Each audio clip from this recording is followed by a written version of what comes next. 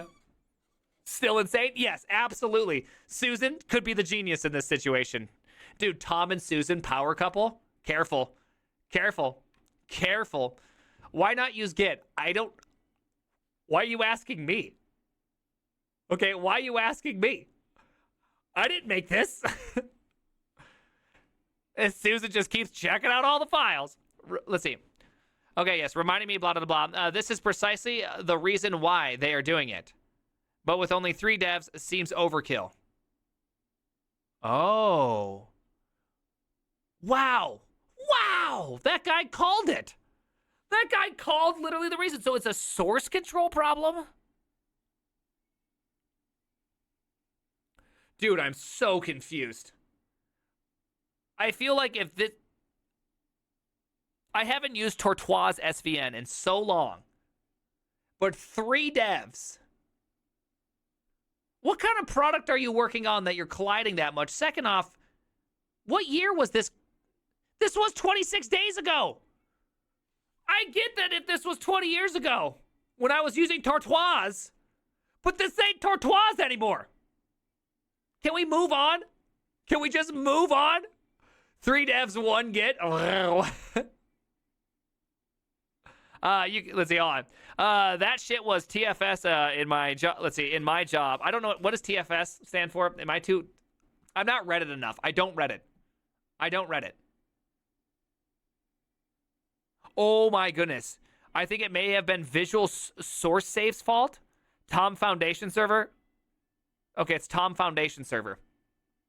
Tom, genius again. It's clear genius Tom. Showing his prowess. His heavy prowess. Right? Let's see. TFS, old Microsoft source control. Dude, crazy. I remember having to ask a TFS admin to unlock a file while someone was on vacation.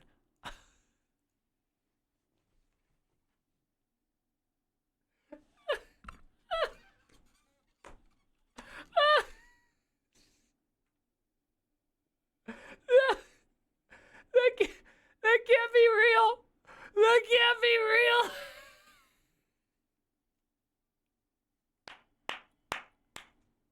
I want that job.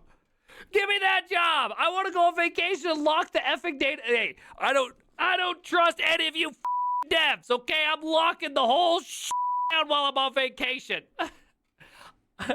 I vacation, you vacation. Oh. That is so beautiful. This is the most beautiful. I cannot believe this can exist. I cannot believe this can actually exist. Let's see. A file per method is absolutely insane. These standards seem incredibly controlling to the extent that I wonder how micromanaged other things are. Yeah. Wait, you can have your title? Hey, Eric987235 here. Yeah. That's the only one that really jumped out at me. Really? That's the only one? That's the only one? Like, this didn't jump out at you? This didn't jump out at you? This didn't jump out at you? Like, what do you mean? How is this not also crazy? Again, .NET. More like .notagen.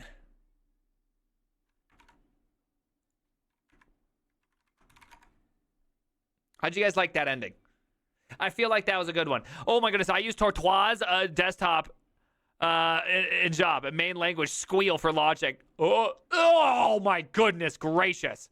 These nuts. Hey, Pick, how you doing, by the way? Did you have a good, did you grill? Did you grill like a boss? My wife Plus A ending. Thank you. A plus ending. Thank you. The stream is so American. That's funny. Yeah, dude. I've been an American my whole life. Like I kid you not. From cradle to grave. I'll probably be a hell yeah. I barbecued like a mofo. Nice. I lit off so many fireworks. It was fantastic. Fantastic. Time to explore the world, brother. I'm going to keep on being American for as long as I can be American. Cradle to grave, baby. Everybody goes from cradle to grave. Cradle W to grave. Dude, you have 30 years of experience being American? Nice. I could get to 40 at some point. I feel like 40's happening. Do you think, let's see, griddle to grave? America, griddle. From griddle, let's see, still using Gradle? Dude, I'm literally using a project right now that's Gradle W plus Docker to generate proto-buffs. Think about that for a second. Do I like spicy food? Absolutely. Why'd you do the That's not an American impression. That's like a very niche group of Americans. Hell yeah, brother. Okay? That's Hulk Hogan. That's a cardboard cutout of a professional wrestler. It's, in fact, if I keep on going, it's not, rednecks aren't even like that intense. If I keep on going and I go into this kind of voice, snap it to a Slim Jim. I think I become Macho Man Randy Savage. Oh gosh, that hurts me. Hulk Hogan is a real American, yeah. Yeah, that was the Macho Man Randy Savage. Thank you. Macho Man PrimeageN. Wow, you sound way cooler with the voice. Hell yeah, brother. I want you to put it right here, brother.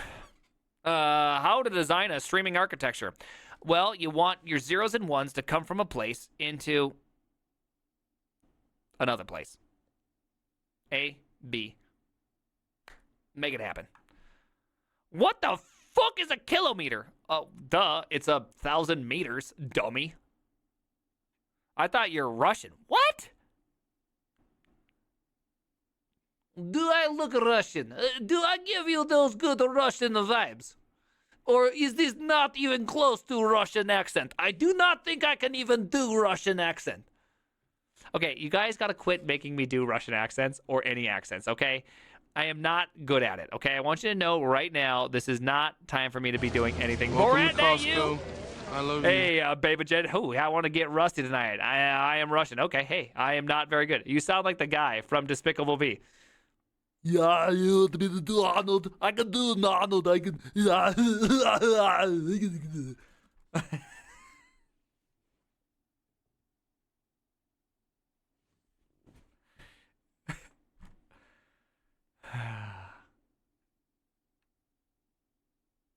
I can't do a French accent, but I most certainly like finding French students because when I was in college, there'd always be French students. Welcome to Costco. And I love being like, just trying to say every word I can with a very deep Frenchy accent on all the Latin words, and they hated it because you know how much French people love their own language.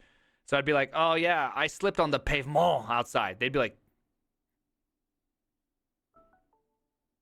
and I'd be like, Je m'appelle Michel, comment t'appelles-tu? And they'd be like, stop it!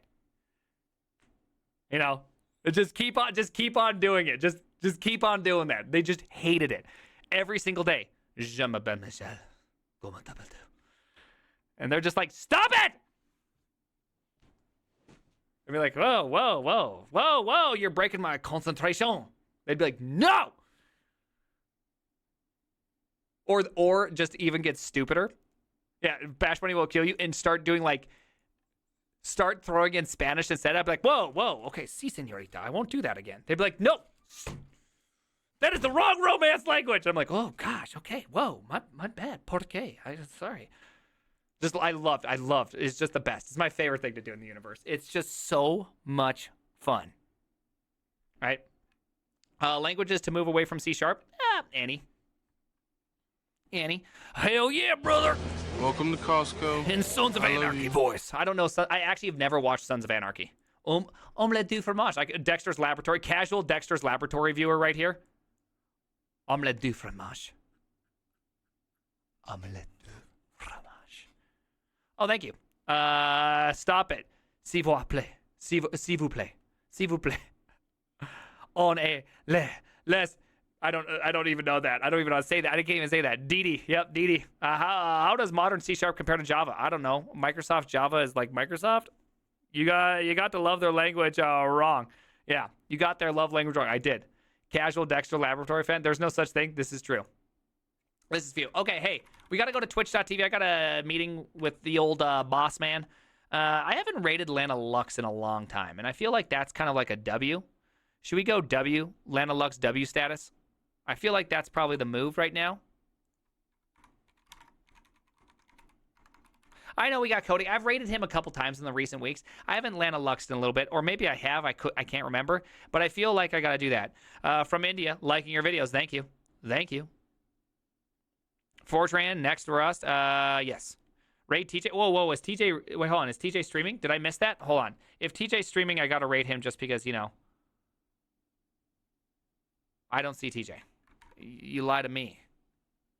You lie to the forest. And you do not lie to the forest. Okay? Okay?